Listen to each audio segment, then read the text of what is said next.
Manana Ustazah. Oke, hari ini kita akan belajar IPA mengenai syarat terjadinya bunyi. Kalau minggu kemarin kita sudah belajar apa itu bunyi dan macam-macam bunyi, sekarang kita akan belajar bagaimana bunyi itu bisa sampai ke telinga kita. Setiap hari tentu kita sering mendengar berbagai macam bunyi. Nah, tapi bagaimana syarat terjadinya bunyi dan bagaimana proses agar bunyi itu bisa sampai ke telinga kita? Ada yang tahu?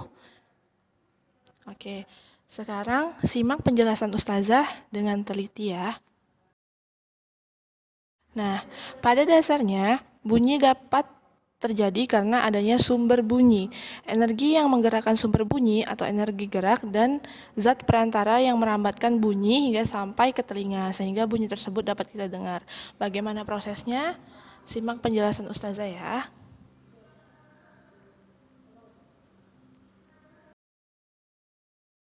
Nah, berbagai macam bunyi yang kita dengar itu dihasilkan oleh benda yang bergetar. Benda yang bergetar dan menghasilkan bunyi itu disebut dengan sumber bunyi. Ingat ya. Jadi sumber bunyi itu benda-benda yang bergetar dan menghasilkan bunyi. Nah, getaran tersebut dapat mengantarkan bunyi yang ada di sekitarnya sehingga bunyi tersebut bisa sampai ke telinga kita. Jadi getaran itu yang mengantarkan bunyi tersebut dapat kita dengar.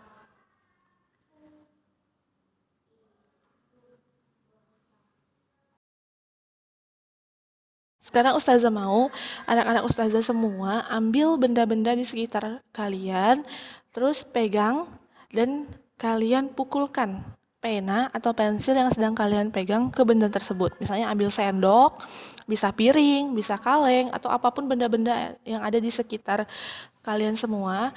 Pukulkan benda tersebut dengan menggunakan pena atau pensil yang sedang kalian pegang.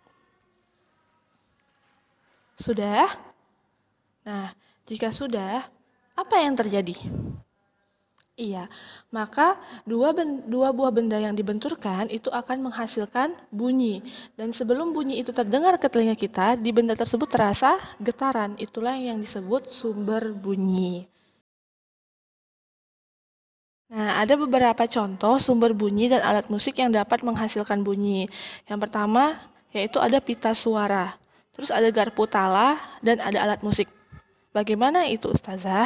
Oke, tetap simak penjelasan Ustazah ya.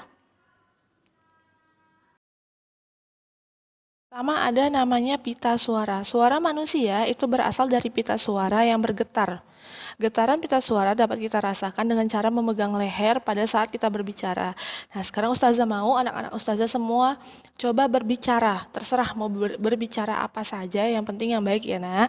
Setelah itu ketika berbicara, ambil tangan kanannya letakkan di leher. Nah, setelah itu coba kamu rasakan apa yang terasa ketika kamu meletakkan tangan kamu di leher saat sedang berbicara.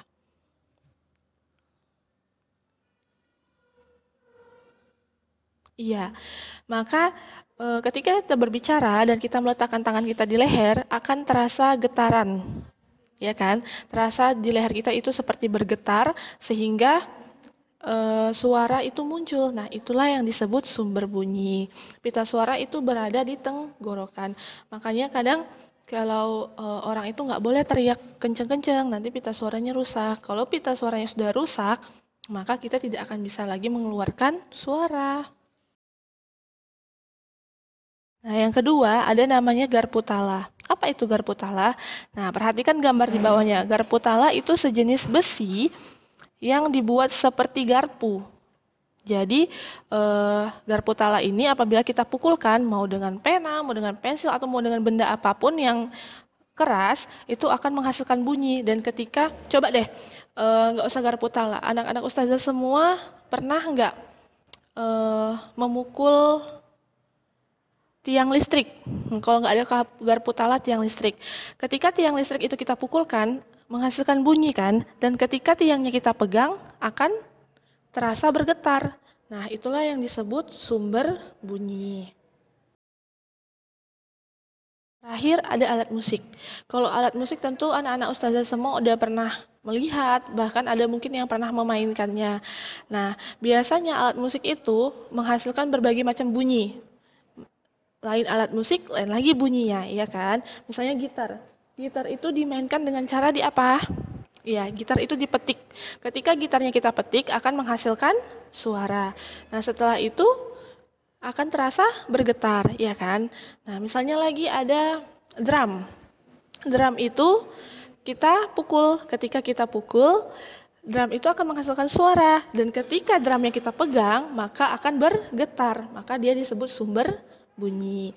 Masih banyak alat-alat musik lainnya yang dapat kita jadikan sumber bunyi dengan bunyi yang berbeda dan cara memukul yang berbeda.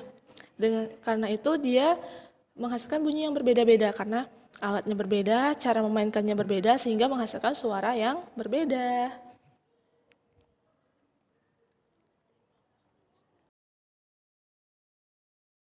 Nah, sekarang Ustazah mau anak-anak Ustazah semua buka buku sains atau IPA-nya halaman 74. Ambil bukunya, IPA, terus buka halaman 74.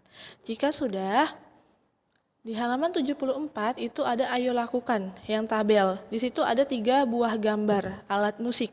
Nah, gambar yang pertama itu merupakan alat musik biola. Gambar yang kedua itu suling dan gambar yang ketiga itu gendang. Nah, di tabel itu ada cara memainkannya. Kalau biola, bagaimana cara memainkannya? Terus yang kedua, sumber bunyinya. Sumber bunyi itu nama alat musiknya apa? Itulah sumber bunyinya. Dan yang ketiga ada peresonansi. Apa itu peresonansi, Ustazah? Nah, kalau biola itu supaya dia berbunyi menggunakan benda apa? Kalau kayak tadi kan misalnya ada tiang listrik. Supaya tiang listrik itu bisa berbunyi, kita pukul pakai sendok. Berarti peresonansinya sendok. Atau misalnya piring. Kita ambil piring, terus kita pukulkan lagi dengan pena tadi. Sehingga piring tersebut dapat berbunyi. Berarti peresonansinya pena. Kalau biola, apa peresonansinya? Kalau suling, apa peresonansinya? Kalau gendang, apa peresonansinya? Peresonansi itu alat yang membuat dia dapat menghasilkan bunyi. Oke? Semangat anak-anak Ustazah. Wassalamualaikum.